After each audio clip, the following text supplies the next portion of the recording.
Good evening and welcome to Sunset News this Monday evening. As always, we bring you news, community stories, economics, weather and sports. I am Glenn Rashipura. And I am Agito Greg. It's great to have you on the show. Thank you, thank you. Getting into the news tonight, James Nupe, Green Hydrogen Commissioner and Presidential Economic Advisor, provides a summary of Namibia's journey at COP28 so far. Let's take a look. So the first 3 years of COP for Namibia have been very busy. Some of us, of course, are working much more closely with the presidency in the beginning. We're now right here at Namibia House, but even while we were busy with the presidency, Tatashimi and Menangula and Honorable Wendo have all been here and have attracted a lot of visitors. We've spoken about everything from mobilizing capital to how do we work together on certification of green molecules. Today we were looking at how do we look at offtake support mechanisms, and so the Namibian House is a hive of activity for us, which is fantastic. But of course we've also been busy outside of the Namibian House. We've been at the World Leaders Action Climate Summit up in the main hall.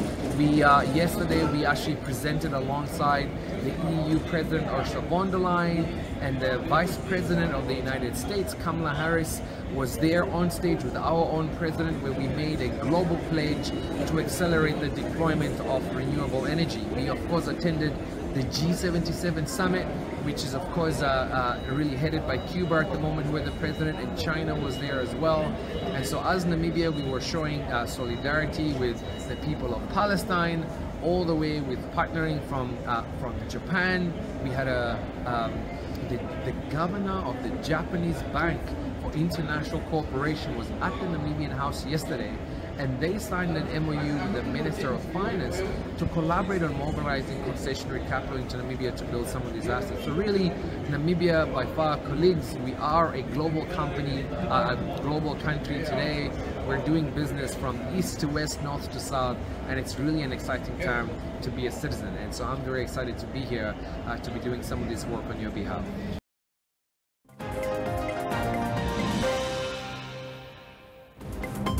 Now I'll get to what are your thoughts on the progression of Namibia in green hydrogen? Yeah, there are green shoots that are budding.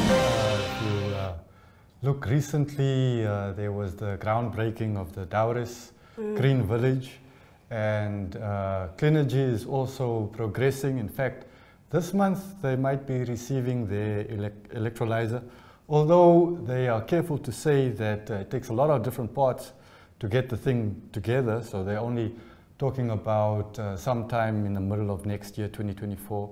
And in terms of Hyphen's mega project deep in the south, there near Luderitz, the expectation is that they'll only get into production around 2026. But as you heard from James, people are very optimistic, him in particular. He's very upbeat.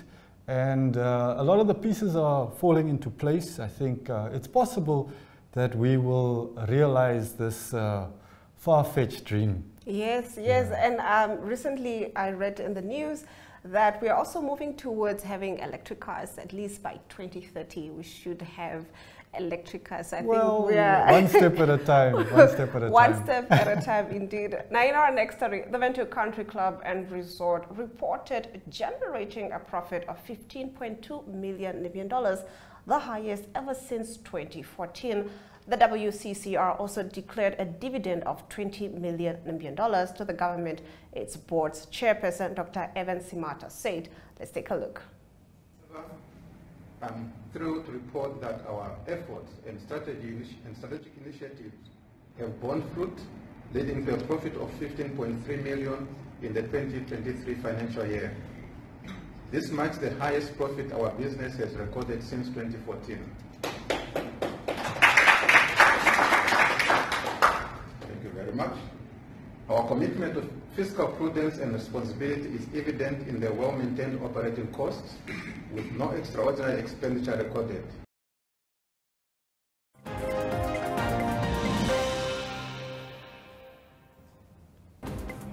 Now, what are your thoughts? $15.2 million is a lot as a profit. It's good news, you know. The country club has a rich and long but also checkered history. It wasn't always doing so well, and it's a important asset for the government. It's owned by the government. It's an expression of commitment to tourism, to the service industry. So I'm happy to hear that it's making profit, especially in a very competitive sector, and where we see things like Mercury, or how do you pronounce the Safari's new name? Oh, Mercure. Yeah, Mercure. really trying to get a Yes. piece of the pie. Yes, exactly. And also, not to mention that we also just came out of the COVID pandemic, Yes. and most of these establishments rather are starting to, you know, progress. Yes, yes. But whenever we see a state-owned entity making profits, we should be happy. Yes, yes, that's good news. Getting into our next story, Thursday, the 30th of November, was the inauguration of the Hokahanas Development and Renewable Energy Trust of $1.2 million, 40 kilowatt solar power plant and agriculture project. Now, agricultural expert Rian John Kawenda says he and 11 other volunteers at the solar power plant garden have big dreams for Hokahanas children. I'm pronouncing that name so wrong. How should I say it? Wahanas. Wahanas. Now, according to network connection engineer Johan Ruber, the development is groundbreaking thanks to the first of its kind mini-grid input-output meter and applicable electricity control board agreement. Let's take a look at that. This is Rian Kawenda. I was trained in horticulture level 2, and lately I'm doing level 3 for GIZ again, trainers. So I am responsible for spearheading this project here for solar fields. So what we are doing here is we are actually doing organic farming. And yeah, we started as volunteers, with me and 11 other volunteers, and we almost started in June this year, and up to now everyone can see there's at least something. It's moving. There's potential that we can grow, that the project can grow one day, and the team is also very much positive. So something permanent, not a once-off donation or similar to that. And the idea is to do a small solar park, so the energy that this park generates feeds under net into rules into the Wahanas grid and offsets council's cost from land power. Instead of buying energy from land power, that 40 kilowatt peak we get from the sun, and we feed it into the network. So the money that we save from land power, there's a detailed import-export meter, that gets paid into a trust month for month, and then the community can decide how to invest the money. So that's actually the idea of the project. But on the technical side, of course, we want to do much more, but it's a pilot project. If this is successful, we get the money from the regional council. Thank you for processing all of that. And then there's the trust that administers how the money is distributed. And there's a very good contract in place. So audited books, we do things to the book proper. It's a small project, but what we can do well on a small scale, we can do well on the big scale. And the regional council, yes, they facilitated to get this nice plot here. And I think the gardening project is also a super spin-off, and we've got clever people. And I think that's the only goat-free zone in Wahanas.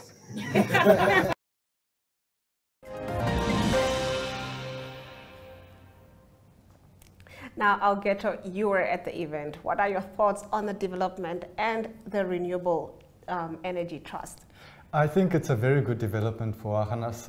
You know, it's a very small community, only about 2,500 inhabitants, mostly agriculturalists and some local officials that stay there. So there's not a lot of industry, there's not a lot of, and they've been hit by drought for many years.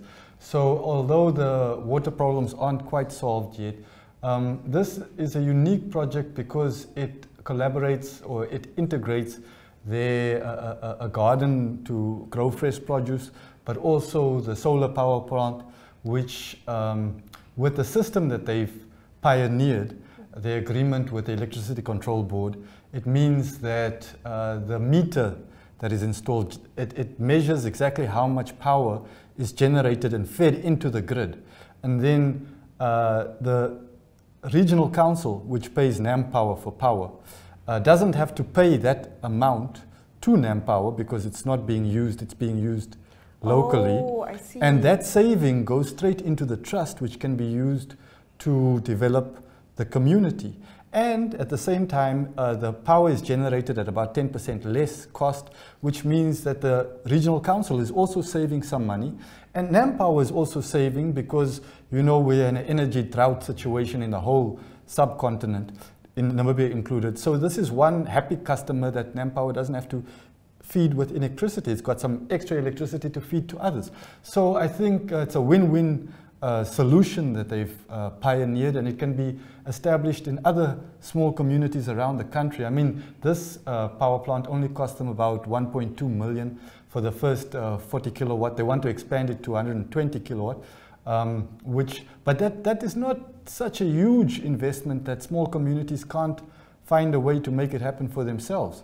Yes, so, and I think this is a brilliant idea. I mean, when you explained it in detail, yeah. It's a step in the right direction, and Definitely. I think more smaller communities can take head of this. Well, not all of them have the benefit of such generous benefactors. It was a donation that created the whole fund, the whole trust. But there are ways. It's there are possible. ways. Yeah, I totally agree. Getting into our next story, the Swakopmund municipality came together recently to enhance the beauty and cleanliness of the town. According to the mayor, Dina Namwebs, the aim is to promote environmental cleanliness and to ensure our town is free from litter. Let's take a look. We'll take this route until where mass housing starts. Then we go in between mass housing and these completed houses. And then for those that are going this side, we'll turn into V8 where there's V8 main shop there. Then there we'll go straight up to mass housing. Then we'll take the whole block.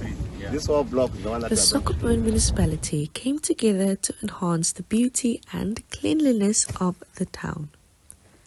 According to Swakopmund Mayor Dina Namwebs, the aim is to promote environmental cleanliness and to ensure the town is free from litter.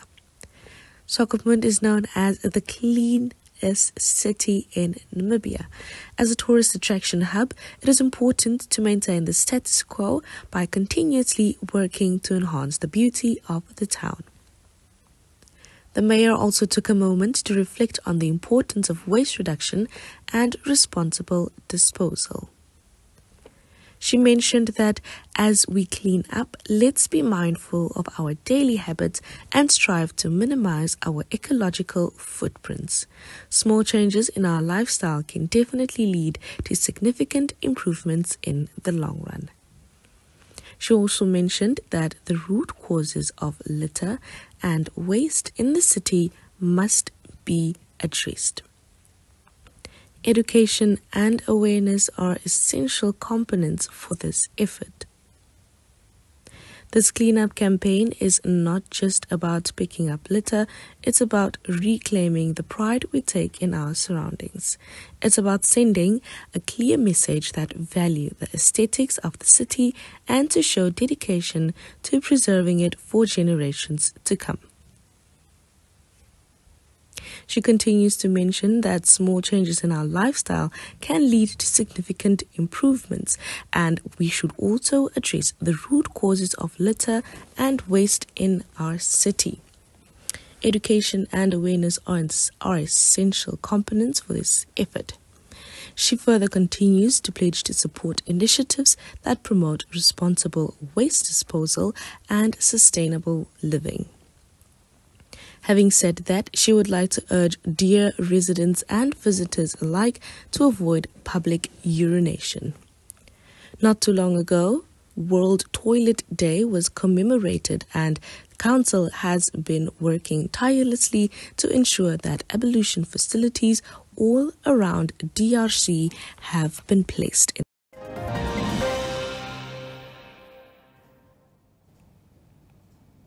Now, what is the importance of town cleanliness, especially since Namibia wants to get back into being the first, into being number one in terms of cleanliness in Africa? I know we were dethroned by Rwanda. Well, yeah, it's vitally important, really, in towns and cities and urban centers where people live close together. And cleanliness is next to godliness, you know. Without it, you risk disease. But I think what hurts me most is that it robs people of their dignity. You can't really be dignified if you're living in a pigsty. So I think we should all, as Namibians and as people in general, help to maintain a standard of cleanliness throughout the community to protect everybody's dignity. No, I totally agree with that. Now moving on, according to Economic News, Venezuela and Namibia strengthen trade and economic cooperation. We tackle the story on the other side of the break. It's the season for savings at Voerman Brock. Get an Ola-rich and creamy ice cream tub for $59.99.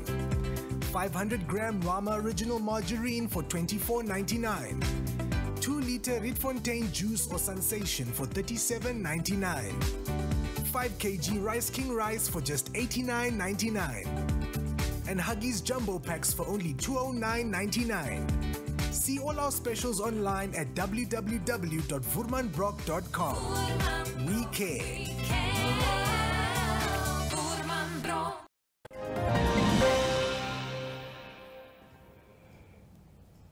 Getting into our economic news, the Bolivarian Republic of Venezuela and the Republic of Namibia signed a memorandum of understanding on trade and economic cooperation as a glowing testimony to fortify bilateral ties between the two countries. Entering into this MOU with Venezuela will benefit Namibia through economic intelligence and information exchange, the development and exploitation of trade, industrial cooperation, and investment opportunities. This sounds like an exciting partnership. What are your thoughts? I think it's a good move. You know, Venezuela and Namibia, we share many synergies in terms of economic thought, you know, our approach, our beliefs. And I think that with their exposure to the global trade routes and Namibia's ambition to be the middle point or the hub for logistics in Southern Africa, also offering Walvis Bay as a exit point or entry point or a connection point with trade around the world. There's a lot that we can learn from them and a lot that we can share with them, and mutual growth is to everybody's benefit. Yeah, always. Yeah. Next up is our financial indicators.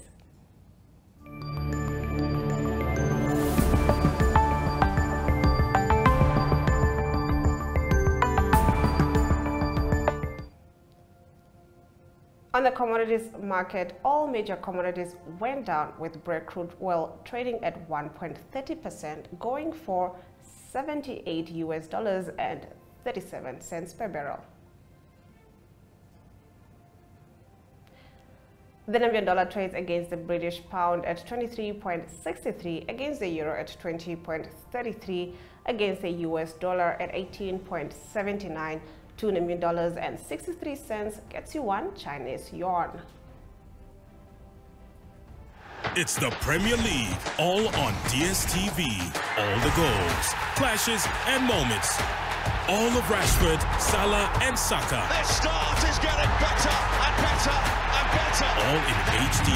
Available on all these bouquets to choose from. To watch on all these devices. Get DSTV with an HD decoder, free installation plus 1 month compact for 1,549 Namibian dollars. It's the Premier League, all on DSTV.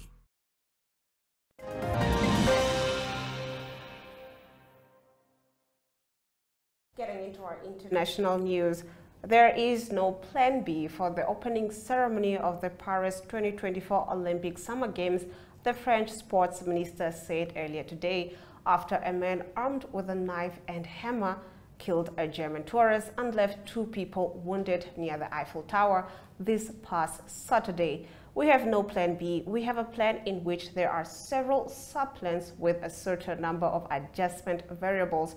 Omelia Owedu Casera told France Inter Radio.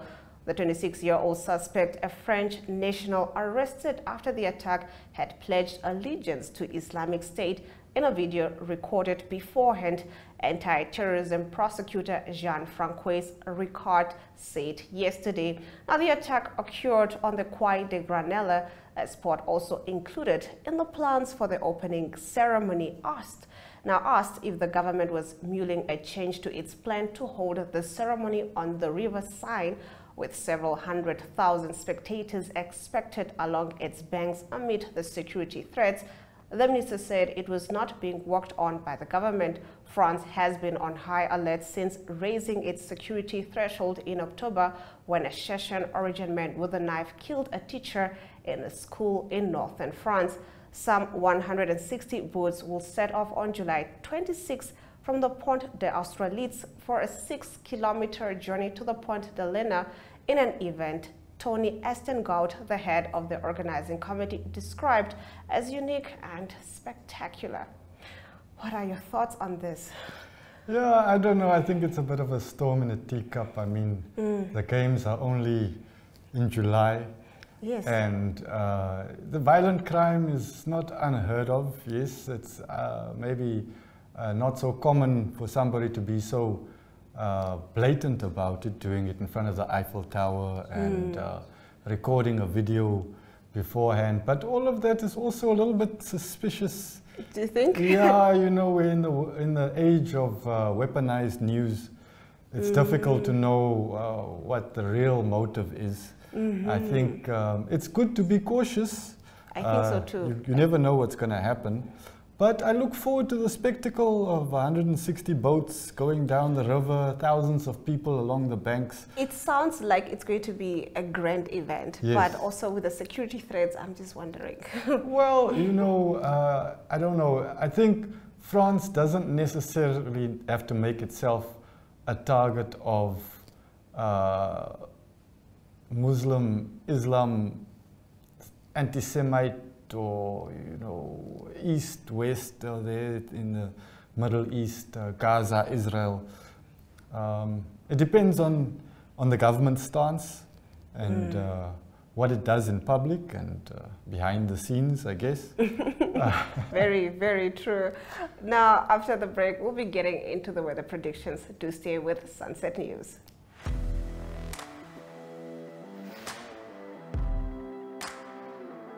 Hello and welcome to today's Sports Rep Show. I am your host, Jesse Jackson Kauraifa.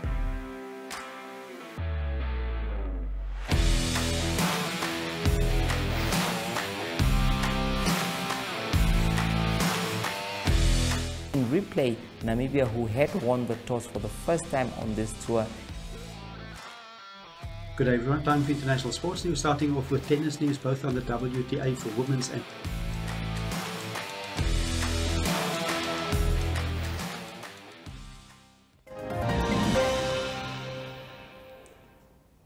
It's always a great idea to take a look at the weather predictions, especially now since we're experiencing some rains. Katima Mulilo can expect partly cloudy conditions with a minimum of 23 degrees Celsius and a maximum of 43 degrees Celsius. Oshakati can expect a minimum of 24 degrees Celsius and a maximum of 34 degrees Celsius. Swakopmund can expect a minimum of 16 degrees Celsius and a maximum of 17 degrees Celsius. Oranjemund can expect sunny weather with a minimum of 14 degrees Celsius and a maximum of 22 degrees Celsius. It's the Premier League, all on DSTV. All the goals, clashes, and moments. All of Rashford, Salah, and Saka. Their start is getting better and better and better. All in HD. Available on all these bouquets to choose from. To watch on all these devices, get DSTV with an HD decoder, free installation plus 1 month compact for 1,549 Namibian dollars. It's the Premier League, all on DSTV.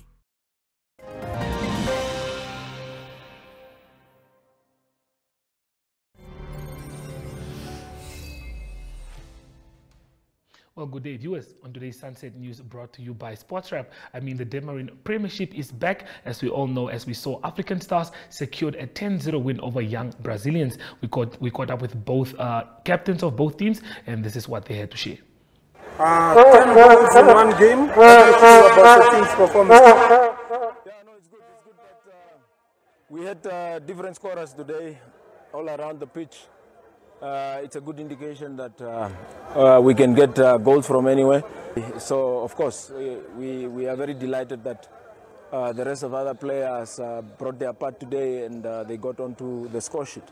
A statement of intent for African Stars for the league title? Of course. You know, we only have one mission, and that mission is to defend our title successfully. So, such performances and getting goals and picking up 3 points, we are just going for the championship again. And do you have a notable goal that you think stands out more than the others? Of course, I think Juja's goal is a standout today. What a goal from on top of the box. I think it was a good goal for him, a confident booster as well going into the next games. And we only hope that he will get that form back take that form into the next game. Yes. All right, thank you. Thank you. What's a bad result? 10-0. Very bad, but how did you assess the game as a player? As a player, I'm not fine, because the way our approach is all kind of fine. Those guys are players, and that's obvious. It's obvious. There were a lot of silly mistakes which caused those goals to went in even. So I have nothing more to say. So what do we do from here after a 10-0 result? We'll try our utmost best to get our 3 points tomorrow, which is against Orlando Pirates. We'll try at least to go back with it. At least a point or 3. But from my side, I think we will be positive tomorrow and at least get the 3 points. Thank you so much, sir.